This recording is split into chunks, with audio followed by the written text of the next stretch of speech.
E aí, galera, tudo bem? Bom, a gente vai dar prosseguimento na nossa aula hoje. A gente vai começar assunto novo.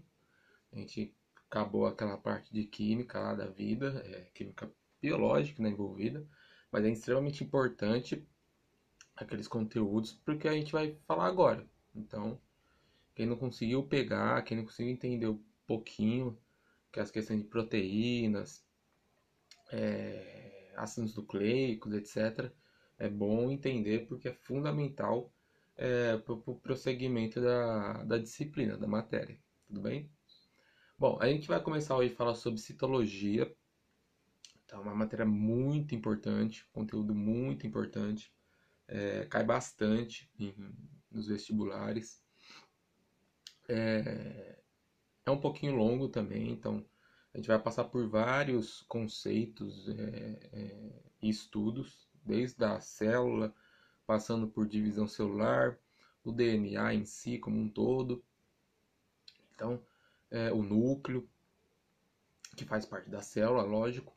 É, mas então assim, é um conteúdo bem extenso e extremamente importante, inclusive, principalmente essa parte que a gente vai falar dentro de citologia, que é a divisão celular, na genética, né?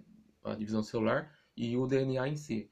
É, o próximo conteúdo que a gente vai ter, que é a genética, no caso. Então, eu acho que eu até inclusive falei para vocês lá nas primeiras aulas que na biologia uma coisa puxa a outra, né? Então, é bem interligada os conteúdos, inclusive até nas duas biologias, tanto na biologia um quanto na biologia 2, elas são bem ligadas uma na outra. Então vocês vão perceber, inclusive, que coisas que provavelmente a Karina está falando, eu também vou falar aqui. Então uma coisa vai ligar a outra. Tudo bem? Então vamos começar, né? Citologia. Então, como já foi citado aqui, é a área da biologia que vai estudar as células. Então, essa área aí, que é um pouco a biologia como um todo, como ciência, é recente. Então, a citologia tem pouco mais de 100 anos aí. Ela foi dada, ela foi colocada como uma área da biologia a partir do momento que, que, que se colocou as teorias celulares. Então, quando de fato se explicou o que seria uma célula, aí sim foi criada a citologia como uma ciência, no caso. Tudo bem? E, e a gente começa, eu acho que é extremamente importante, antes de começar a falar sobre as células em si, o histórico, né? Vocês sabem que eu gosto muito dessa parte histórica, sempre citar o, esses cientistas, esses estudiosos que estudaram essas áreas, descobriram conceitos, estruturas em si, para não se cair no esquecimento. Eles foram de extrema importância para a ciência em si. Então, eu sempre gosto de relembrar eles para não morrer a história deles, né? Vamos dizer assim. Semana passada eu falei para vocês sobre o Watson Crick, que, que foi ali quem promulgou a forma do DNA lá na década de 50. Eles que foram os primeiros a promulgar essa forma, essa estrutura do DNA.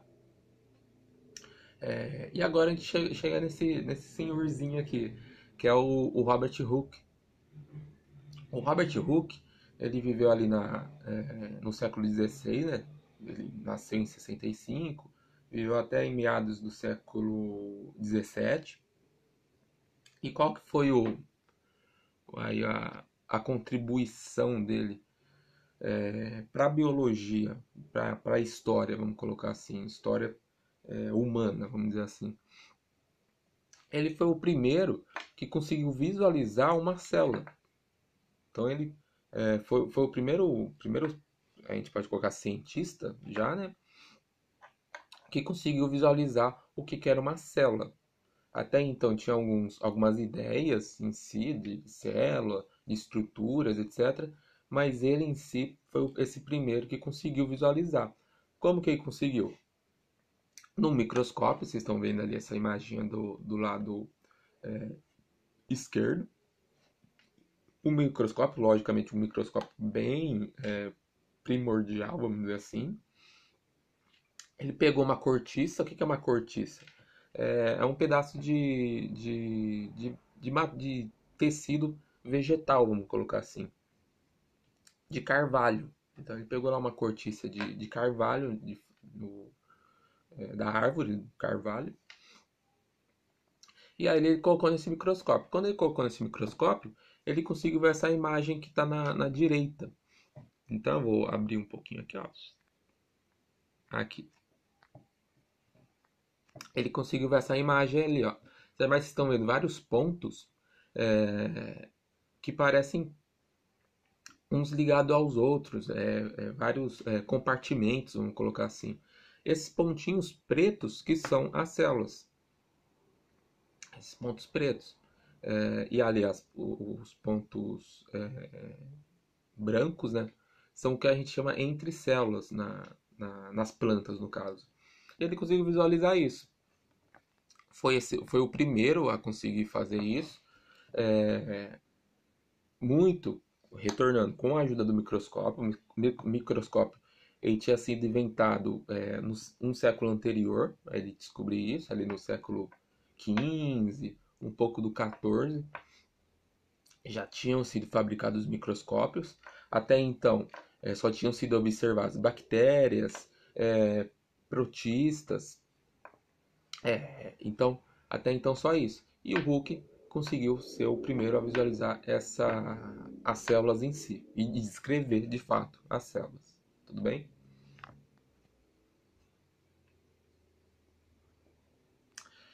E de lá para cá, isso é extremamente importante para a citologia. A gente teve um grande avanço de microscopia. Aquilo, microscopia não vai cair em vestibulares, deixar claro, não vai cair, que tipo de microscópio, sei lá, se observa uma célula, não vai cair. Então, não precisam estudar isso. Mas é de extrema importância para ver o histórico a importância do microscópio na citologia. É extremamente importante e historicamente tem uma história muito legal os microscópios. Então, para a gente contextualizar a citologia, a biologia celular, é de extrema importância a gente entender essa questão dos microscópios. Mas, de fato, não vai cair em vestibular os microscópios em biologia. Talvez questão de lente, etc., caia em física, né? Naquela parte de lentes, etc. Mas não em biologia. Biologia não vai cair. Aí a gente tem os microscópios ópticos, que são a maioria hoje em dia nos laboratórios, a gente encontra, inclusive nos laboratórios da Unesp, a grande maioria são os microscópios ópticos, que são bem semelhantes ao conceito lá do microscópio do Hooker. A diferença é que lá era um microscópio simples, aquele é chamado de microscópio composto, porque tem duas lentes. O do Hooker tinha só uma, aqui ele tem duas. Mas esse microscópio ele tem um alcance maior, então ele consegue visualizar até 1000 vezes mais o tamanho da imagem. Então, vocês podem ver essa imagem do lado. É uma célula, na verdade são 4 células, né? São células ali, ó. Então vocês veem já o ganho de riqueza de detalhes da foto da imagem do Hooke. Então você já vê o ganho de imagem. Então esse é um microscópio óptico. Como eu falei, a maioria dos microscópios, né? Mesmo a maioria são ópticos. E mais recentemente tem os eletrônicos. Os eletrônicos, o primeiro foi ali fabricado na década de 50 do século passado, 1950. E ele já tem todo um aparato, como o próprio nome já diz, eletrônico. Então a gente está vendo eu coloquei duas imagens do lado ali. Essa primeira também é uma célula, mas você já viu o ganho de riqueza de detalhes da célula em si, em comparação ao óptico. Para vocês terem uma noção, o eletrônico ele consegue visualizar até 1000 vezes melhor a resolução do que o óptico. Então ele vai ter um ganho de riquezas da imagem muito maior. Essa foto da esquerda, da direita, quer dizer, é o que a gente chama de microscopia de varredura, imagem de varredura. Ele é feito no eletrônico. O que acontece? Ele por meio da fotografia que ele tira, ele consegue dar uma riqueza muito mais de detalhes. Inclusive colocar a foto, vou até aproximar aqui para vocês verem, até em tridimensão. Vocês estão vendo que é perceptível ver em 3D da imagem? Isso é um ganho da tecnologia do microscópio eletrônico, no caso. Essa imagem aqui, inclusive, vocês devem ter visto às vezes semana passada, eu acho, se não me engano, semana passada ou semana retrasada. É uma imagem do coronavírus. Esses pontinhos amarelos são os vírus do coronavírus. Eles estão atacando uma célula. A célula é a maior, a roxa. E os pontinhos amarelos são os vírus do coronavírus. Foi um trabalho, acho que feito ou semana passada ou semana retrasada, na USP. Foi feito. Então, por um microscópio eletrônico, no caso. Tudo bem?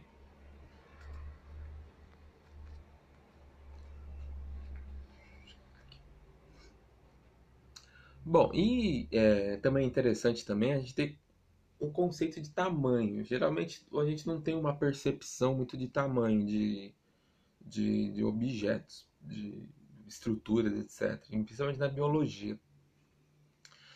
Aqui, por exemplo, tem um tamanho, os tamanhos relativos de escala de tamanho. Então, por exemplo, a gente vê, ó, tirar essa primeira parte, o tamanho ali das células animais e vegetais. As células animais e vegetais já tem basicamente ali 10 micrômetros. O micrômetro é uma escala de tamanho, uma unidade de tamanho, que é simplesmente 1 metro dividido por 1 milhão. Então, se você pegar um micrômetro, é um tracinho de 1 metro dividido por 1 milhão. Então, é muito pequeno. É imperceptível no, no olho nu, logicamente. O que é interessante mostrar que até a bactéria aqui, o tamanho da bactéria, um micrômetro, é possível ver em microscópio óptico. A partir do vírus da gripe, que aí chega a ser nanômetro, então tamanho nanomolecular. É muito pequeno. O nanomolecular é 1 metro dividido por 1 bilhão de frações. Então é muito pequeno. A parte do vírus da gripe, a gente só consegue ver por microscópio eletrônico. Então, é ainda menor o tamanho. Vocês veem a diferença. Então, essa é relativamente o tamanho dos conceitos. Para a gente ter uma noção nessa escala, um óvulo humano, a gente já não consegue ver a olho nu um óvulo humano. E o óvulo humano, ele tem mais de 100 micrômetros. Uma célula tem entre 10 e 40 micrômetros. Então, vocês veem a dimensão do tamanho de uma célula animal, de uma célula vegetal. A célula que a gente vai ver, a, a procarionte, é ainda menor do que a célula eucarionte. Vocês veem aí a questão da escala de tamanho. E essa imagem aqui, E essa imagem aqui, acho que foi uma das primeiras imagens que a gente passou, eu passei para vocês em, nas aulas presenciais. Que é para a gente ter uma noção do que a gente está falando, né? Quando a gente fala de célula, apesar que eu vou explicar para vocês o que é uma célula a partir dessa aula, fica muito vago, né? O que é uma célula, o que é uma organela, etc. Então, e essa imagem é muito bacana, que mostra essa questão de organização do ser humano. Então, por exemplo, a gente falou de átomo. Átomo está mais ligado lá para química, mas a gente estava falando de molécula ali, ó. Então a gente passou um mês falando de molécula. Os carboidratos, que são macromoléculas, os carboidratos, as proteínas, a água, a molécula de água lá, H2O. A molécula é o que forma as organelas. Uma série de organelas, que a gente vai ver todas detalhadamente, vai formar a célula. A célula vai formar o que? O tecido. Então, por exemplo, o tecido muscular é formado por quê? Por células. O tecido epitelial, que é a pele, é formado por células. Tudo bem? O tecido ele forma o órgão. Então, o tecido muscular ele forma o quê? O músculo. Tudo bem? Ele vai formar um sistema em si. Então, o músculo vai formar o quê? Sistema muscular. E a partir dali vai ser o organismo individual, ou indivíduo, né? O organismo. Ali tem um ser humano, pode ser qualquer um, pode ser um cão, uma girafa, um leão, etc. Então, para a gente ter uma noção do que aonde a gente está. Então, a partir de agora, a gente saiu das moléculas, a gente vai falar de organelas e células. Tudo bem? Vamos lá.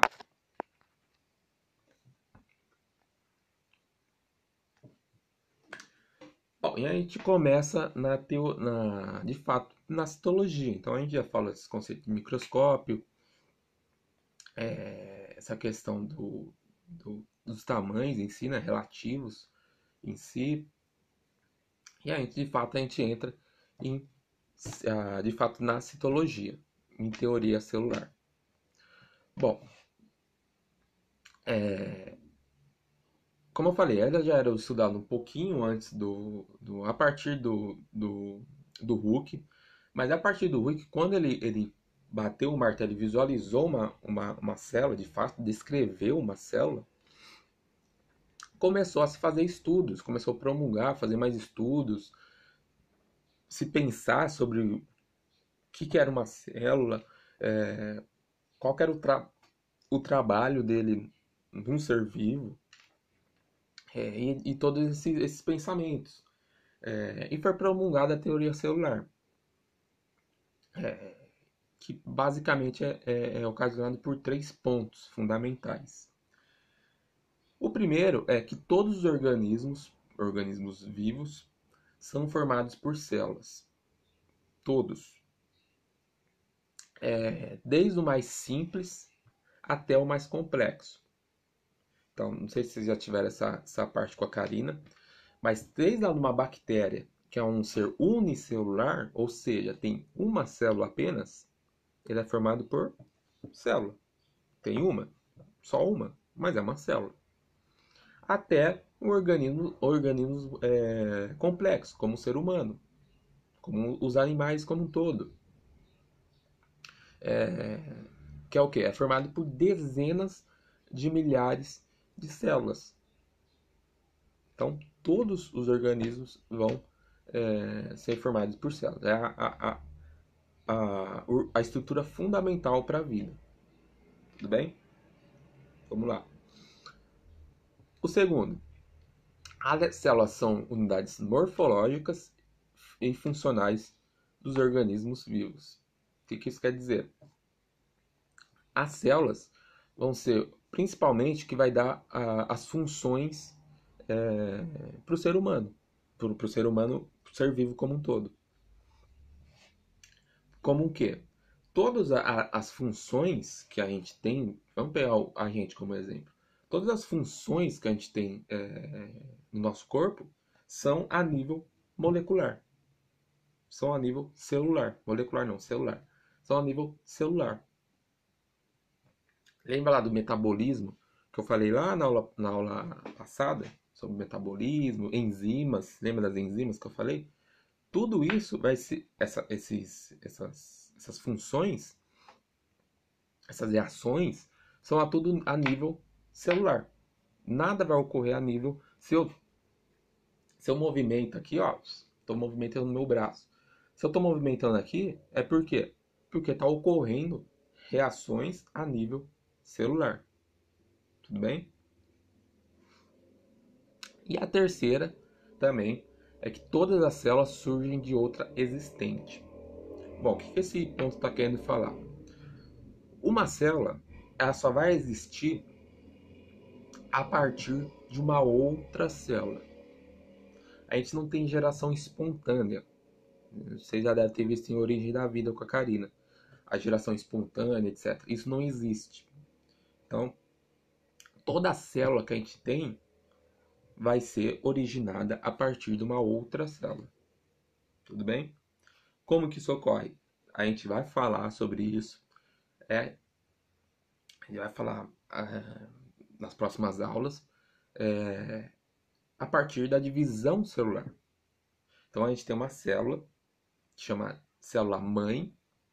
E essa célula mãe, a partir de divisão celular, vai formar células filhas.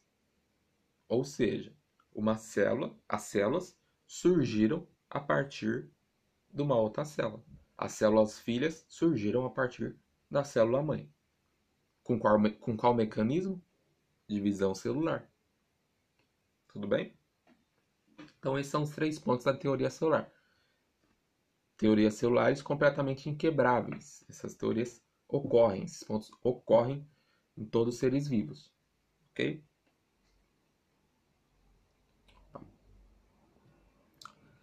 E aí a gente vai ter 2 tipos de células. Vai ter essa diferenciação.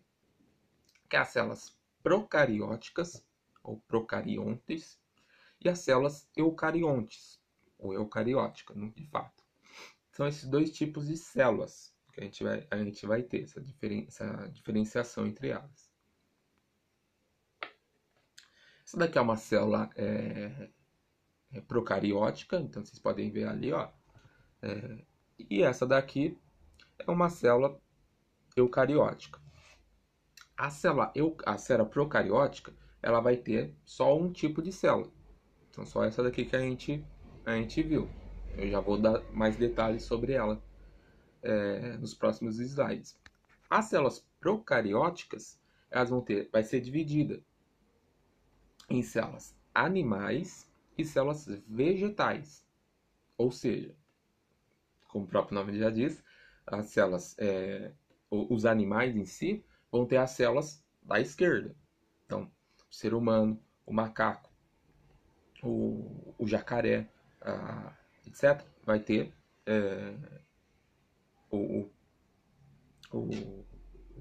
a célula da esquerda, a célula animal. Os vegetais, então as plantas, vão ter as células da direita, as vegetais. Então, um girassol, uma bromélia, sei lá,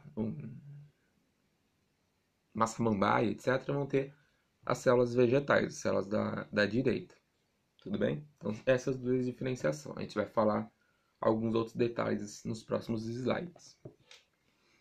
Entretanto,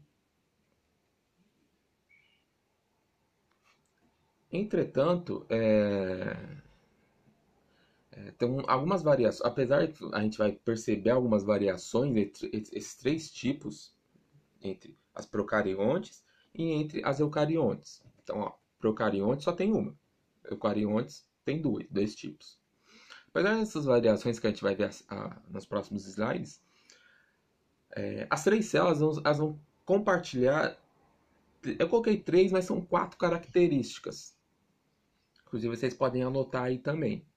Que vão ser quais essas características? Então, as procariontes e as eucariontes vão ter membrana plasmática, que é ali uma película que fica em volta das células. Eu vou falar mais a fundo nas próximas aulas.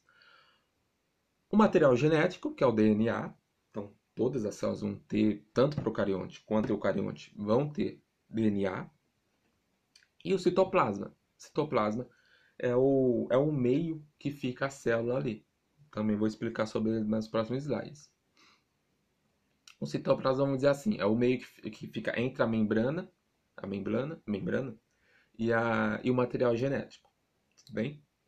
E o quarto, quer dizer, que eu falei, vocês podem anotar aí, que eu esqueci de colocar, que é os ribossomos. Os ribossomos vai ter nos procariontes e nos eucariontes. Tudo bem? É uma organela, os ribossomos, que vão ter nos dois tipos de, de células. Tudo bem? Bom, então vamos começar pelas procariontes. Vamos secar aí. Primeiro ponto. Isso é fundamental. Célula procarionte não possui núcleo. O que é o núcleo? O núcleo é uma região que existe nas células eucariontes que ela vai ser envolta por uma membrana. Então, ó, vai ter a membrana plasmática, a célula. Dentro da célula vai ter um núcleo. Esse núcleo vai ser envolto por um que a gente chama de membrana nuclear ou carioteca. O que vai ter nesse núcleo? Vai ter o DNA. Tudo bem? Então, esse é uma eucarionte. Na procarionte não tem o núcleo. Ou seja, a gente vai ter a célula, a membrana plasmática em volta da célula, vai ter o citoplasma, e nesse citoplasma o material genético vai ficar ali, sem uma delimitação. Enquanto na eucarionte você vai ter uma delimitação do material genético, o material genético não vai poder sair do núcleo. Nas células procarióticas não tem núcleo. Ou seja, o material genético, ali, o DNA, ele fica ali no meio, no citoplasma, aleatóriozão ali, não tem uma delimitação, tudo bem? Essa é a diferença. Então, esse é o ponto central da diferenciação entre procarionte e eucarionte. Procarionte não tem núcleo. Eucarionte tem núcleo. Tudo bem? Esse é o primeiro ponto. Se vocês quiserem anotar na parede, assim, ó, anota na parede. Não tem núcleo. As procariontes. Tudo bem? Quem que vai possuir as células procariontes? As bactérias. Então, as bactérias, a gente vai ter as células procariontes. As cianobactérias, que são bactérias fotossintetizantes, que fazem fotossíntese. E as árqueas. As árqueas é um grupo de seres que são bem primordiais, vamos dizer assim. Vocês vivem em situações completamente extremas, ou em lugares muito frios, ou muito calor, ou muito ácido. Então, esses são os seres árqueos. São seres árqueos. Então, esses são os três grupos os três grupos que têm as células procarióticas. Tudo bem? As não têm organelas, então elas não têm organelas membranosas. O ribossomo não é considerado uma organela membranosa. Então ele não é considerado, então eles não vão ter organelas, qualquer organelas. A gente vai ver que tem uma sequência de organelas nas células eucarióticas, que a gente vai estudar, mas que as procarióticas não têm essa célula. Tudo bem? E aqui tem uma organização celular muito simples, assim, é muito simples mesmo assim. Então você vai ter uma membrana plasmática, o que a gente chama de. Tem até voltar aqui na imagem. Deixa eu ver. Essa aqui a imagem é boa.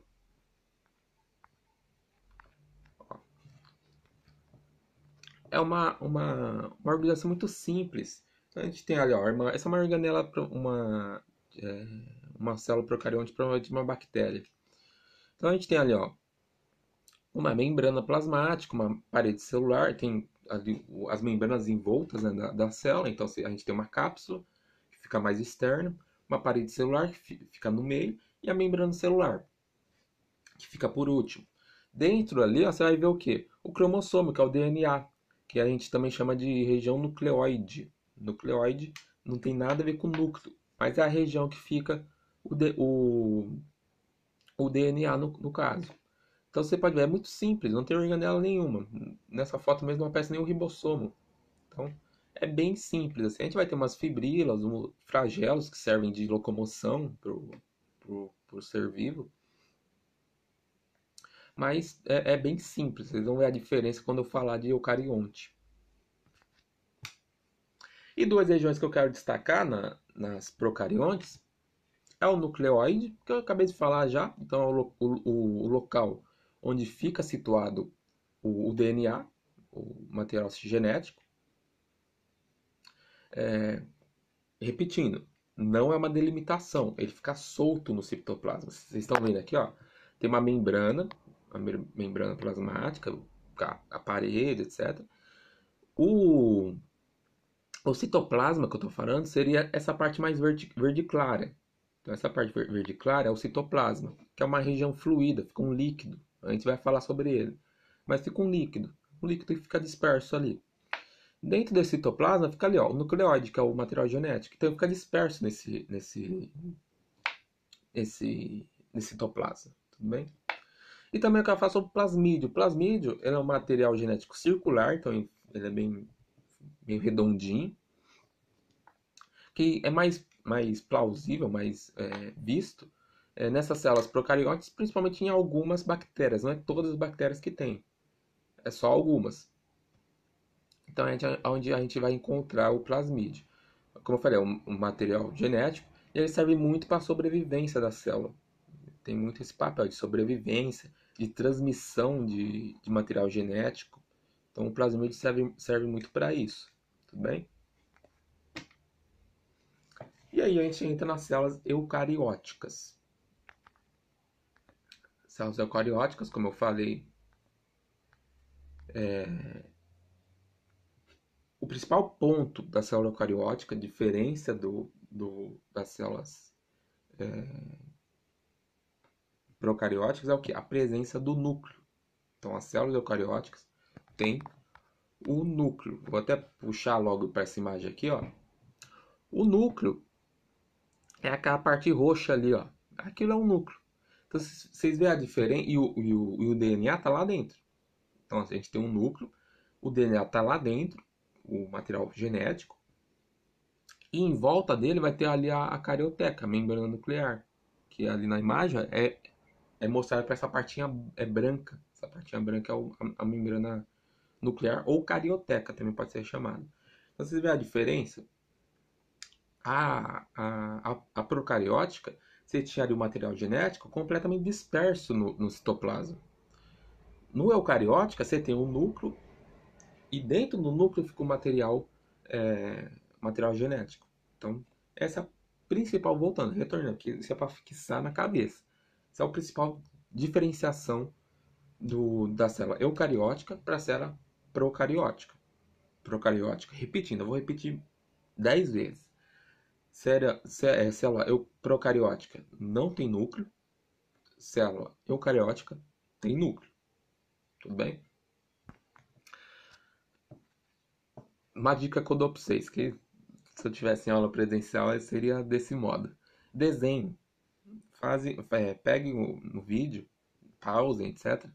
Desenhe uma célula eucariótica sem o núcleo e eu falei eucariótica? Uma célula procariótica sem o núcleo e uma célula eucariótica com o núcleo. Desenhe, né? Fazem um esquema diferenciando essas duas células. Tudo bem? Vamos voltar lá. Quem vai possuir as células eucarióticas? Então, ó, protozoários, também antigamente conhecido como protistas. Então, por exemplo, a ameba. Quem já ouviu falar sobre a ameba? A Karina vai falar para vocês sobre os protozoários. Os protozoários têm células eucarióticas. Os fungos, então lá os cogumelos, os bolores, etc., vai ter células eucarióticas,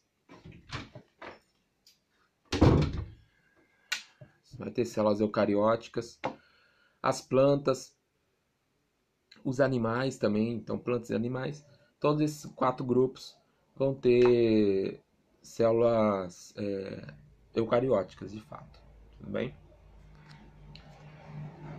Diferentemente das células procarióticas, essas vão ter organelas, como eu falei, vai ter uma série de organelas que a gente vai ver todas em aulas. Já dando uma pincelada: mitocôndrias,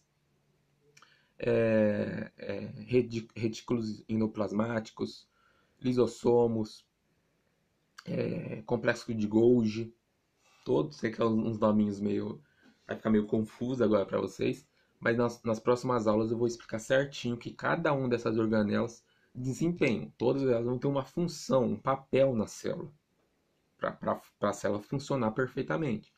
E eu vou explicar para vocês nas próximas aulas. Mas o que é para deixar claro agora aqui, célula eucarionte possuem organelas membranosas. Tudo bem? E a organização é completamente complexa. Eu mostrei a imagem para vocês da célula procariótica, que era bem simples. Você tinha uma membrana, o citoplasma, o material genético e um ribossomo, um plasmídio. Olha agora a célula eucariótica. Não é muito mais complexa? Então você tem um núcleo, você tem mitocôndrias, lisossomos, centríolos, todos esses divididos em compartimentos. Então é muito mais complexo as células eucarióticas do que as células procarióticas. Ok? Aqui. E uma diferenciação que eu também vou falar em aula é sobre a parede celular. A parede celular também é um composto da célula, mas que tem algumas diferenciações, e principalmente nesses 3 grupos que eu estou colocando. Nos fungos, no cogumelo lá, por exemplo, a parede celular é feita de quitina. Lembra da quitina que eu falei lá em carboidratos? Lembra da quitina? Ela vai ser essa parede celular que fica por fora da membrana. Então pensa só, tem a membrana plasmática, e por fora da membrana plasmática vai ter a parede celular. Nos fungos, essa parede celular é de quitina, então esse carboidrato. Nas plantas é feita de celulose. Vocês já devem ter ouvido falar sobre celulose. Aqui, ó, faz o papel, celulose. Então, é feito de celulose, essa parede celular. E os animais, que a gente engloba esse grupo, não tem parede celular. Então as nossas células não vão possuir parede celular. Então você vai ter a membrana e não vai ter a parede celular. Tudo bem?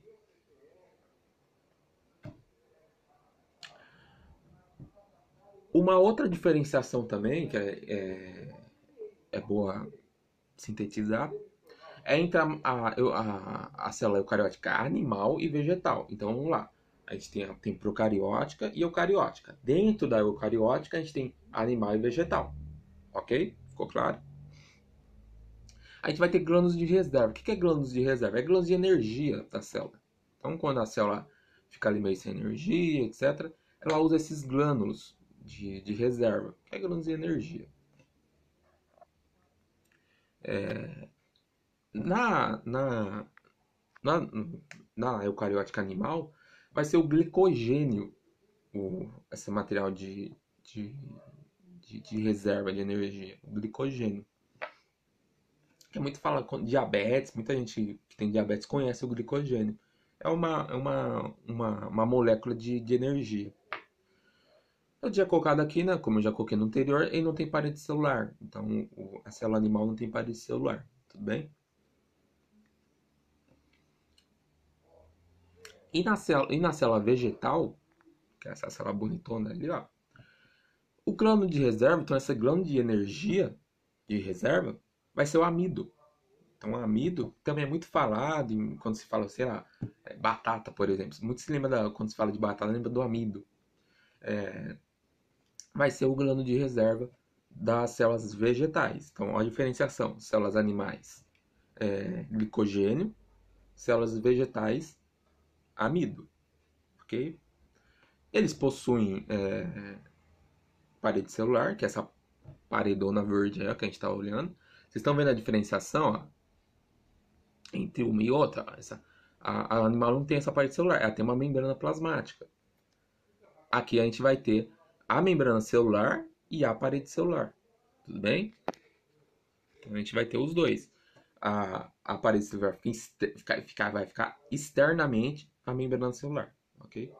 Outros dois pontos também que é interessante falar na, na célula vegetal, que a gente vai falar também, é os cloroplastos e o vacúolo. O vacúolo é um lugar que fica reservado água.